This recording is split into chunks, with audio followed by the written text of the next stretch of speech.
Hi guys, I'm Cynthia Urzua and I am majoring in the dental hygiene program. I've been in the dental field for about 9 years and I just wanted to continue my education in the dental field, so I decided to go for the dental hygiene program. And that's the reason why I'm taking this class, because it's one of the prerequisites for the dental hygiene program. And also because I take another sociology classes and psychology classes, and I just wanted to see how they differ from this one, what they have in common, and what new things I can learn from this class. An issue in society that concerns me, I am taking an ethnics class right now, and I learned a lot about other races, from Europe to Britain to Mexico, South America, and it's kind of funny to me that I'm learning this when I'm already, out of high school, 20 years old, because I didn't learn it in school. In school, we usually just get like little glimpses and pieces of other races, but not really the whole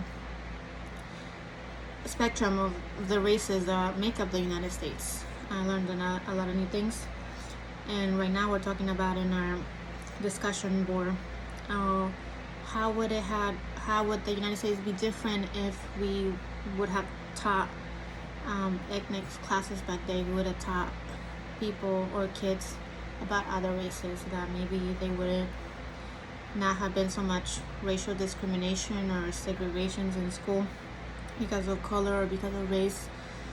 So that's what we're talking about now, how it's important, because the United States is not just made up of one race, it's made up of so many, and we keep growing in so many different races. And maybe if we would have taught an ethnics class, or a class about race, or class about other countries, communities,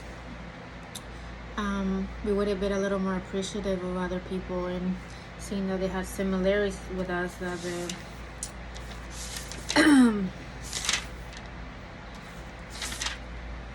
that it would help students understand other races, experience their perspectives of other races, maybe have similarities, the same struggles, that we're not that different from other people. I mean, we're all the human race, and it doesn't matter if we come from another country or if you were born here, that we're all human, and we shouldn't have this racial problem that we have right now, and we still continue to have.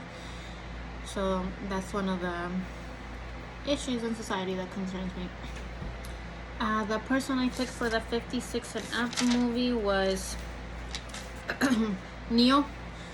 I liked his story because when he was little, he had big dreams of going to Oxford University, and that's kind of similar to me, because I wanted to go to UCSF for the dental program, and things happen, the world happened, and the whole sociological imagination thing, where not everything was my fault, not everything was Neo's fault. A lot of other things play into maybe things happening, that it's not just decisions that you make that lead you to the future. It's also the things around you, the social change around you. And Neo did end up going to university, but it looks like he dropped out after his first term. He got diagnosed with nerve complaints at 16, so he had a hard time staying in school and a hard time finding a job or staying in a job. He said that he would get angry for no reason, or just be suicidal, or just get frustrated. And this one is in his early teens and 20s. He did seek psychiatric help, but ended up just not doing that. So maybe if he had more help, or maybe if things would have been different, maybe if somebody would have caught this earlier and helped him in school, or different things, he could have been where he wanted to be. He said he wanted to be a politician because he liked politics. He wanted to change the world, or have himself do a change in the world that matter. But he ended up being homeless at 28, homeless in Scotland. And they asked him at that time where he thought he would be in the next 7 years, where they were gonna come back and look at him. And he said that he thought he'd be homeless forever and wandering the streets of London. So yes, that's a decision he made, but also the things around him that got him to where he's at.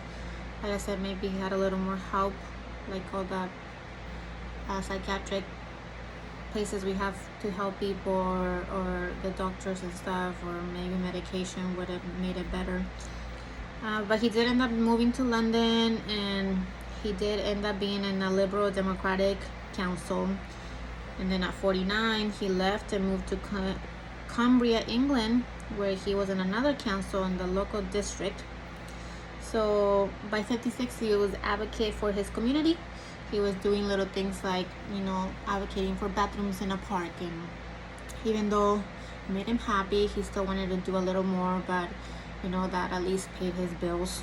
And what struck me is when he was 7, they asked him if he wanted children, and he said no. And then when he was 35, they asked him again, and he was like, well, I don't want to have children because I don't want them to inherit what I have. It was pretty sad because, he ended up, he is alone and didn't end up getting married, had a hard time keeping relationships. And, now he just works where he's at. And I think at the end he was like working at the church too, as a minister or something like that. But, a lot of the social environment shaped him and helped him. And the thing that he said that, schooling's not always gonna teach you things.